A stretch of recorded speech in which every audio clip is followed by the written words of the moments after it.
इतिहास से प्रेरणा मिलती है, प्रेरणा से जागृति मिलती है, जागृति से समाज जागरूक होता है, और जागरूक समाज अपना राजा बनाता है, और जिस समाज की राजा नहीं उस समाज की बहन बेटी सुरक्षित है। इसलिए उसके इतिहास को तोड़ मरोड़ दिया जाता है। जैसे बुद्ध से बुद्धू है क्या, उस समय में बुद्ध के अनुयायी को बुद्धू कहते थे, लेकिन आज बुद्धू किस सेंस में कहते हैं? देवानंद प्रियदर्शी। इसका अर्थ संस्कृत ग्रंथ में मूर्ख कहा है। अब जरा सा बताइए, कोई राजा यदि देवानंद प्रियदर्शी की उपाधि धारण करता है, क्या अपने आप को मूर्ख कहेगा?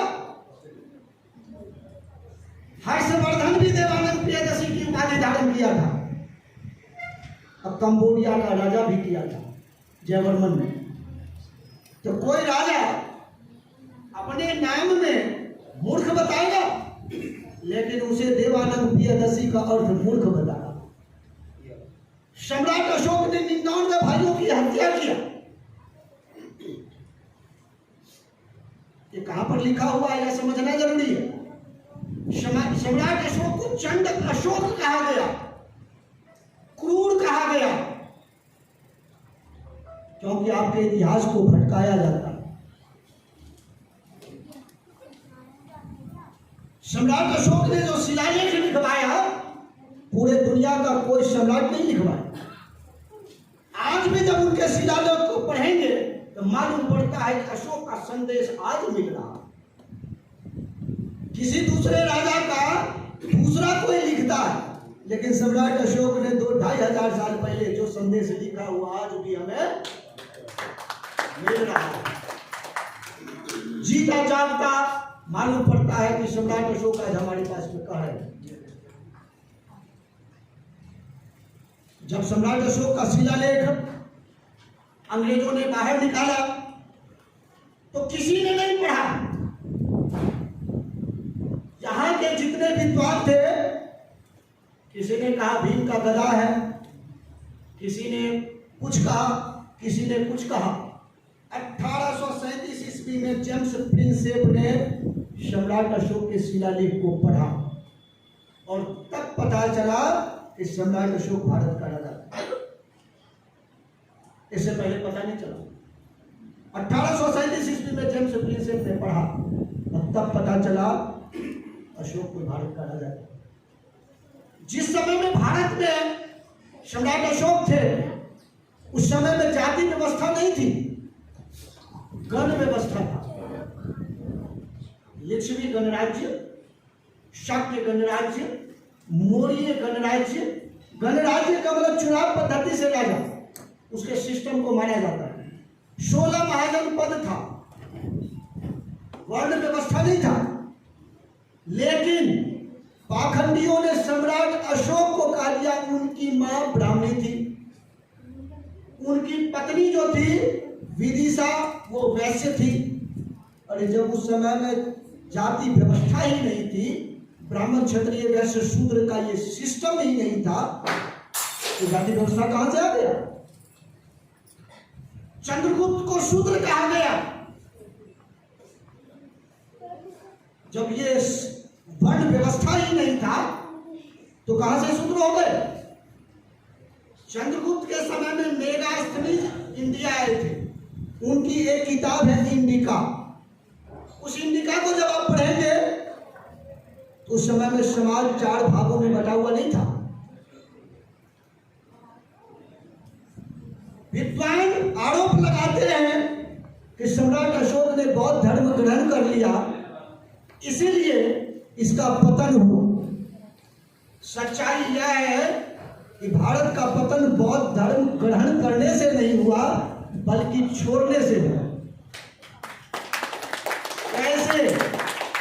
जब आपने बुद्ध के विचार को छोड़ दिया तो समाज 6-7 हजार जातियों में बट गया।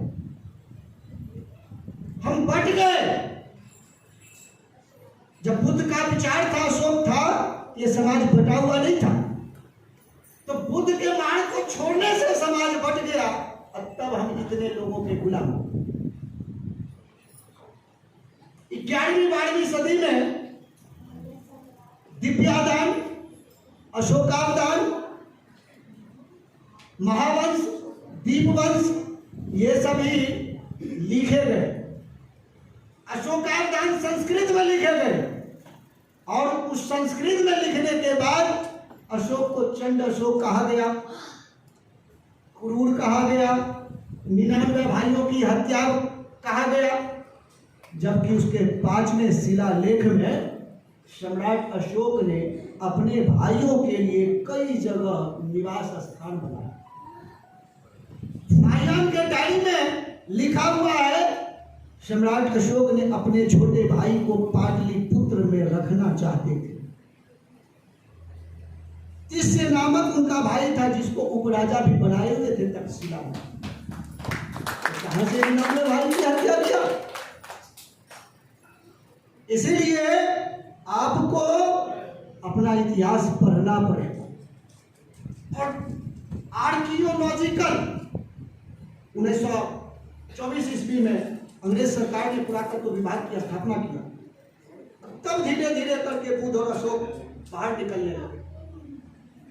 और तब भारत को भी पता चला कि भारत का ही नहीं पूरे दुनिया में सम्राट अशोक ऐसे राजा हुए जिन्होंने विश्व को बुद्ध का संदेश दिया। उनको धम्माशोक कहा जाता है, यानी धम्म अशोक, धर्म नहीं, उसको धम्म को धर्माशोक बोलते हैं, नहीं धम्माशोक। धम्म यानी धम्म को फैलाने वाले अशोक, इसलिए धम्माशोक कहा जाता है। और इस तरह से भारत जो है विश्व गुरु हुआ करता है। 5% भूभाग पर सिकंदर आक्रमण किया। सिकंदर विश्व विजेता कहला सकता है, तो बुद्ध जो है विश्व गुरु नहीं कहला सकते हैं? जिनकी आइडियोलॉजी को 50 से भी ज्यादा देश, क्या जापान, क्या कोरिया, दक्षिण Korea, Singapore, Burma, Bhutan, Sri Lanka, कहाँ नहीं बुद्ध की आइडियोलॉजी को लोगों ने स्वीकार किया। इसलिए बुद्ध और अशोक दोनों एक दूसरे का पूरक हैं। इसलिए मैं आप लोगों का ज्यादा समय नहीं लूंगा, और भी वक्ता है और हमें भी बहुत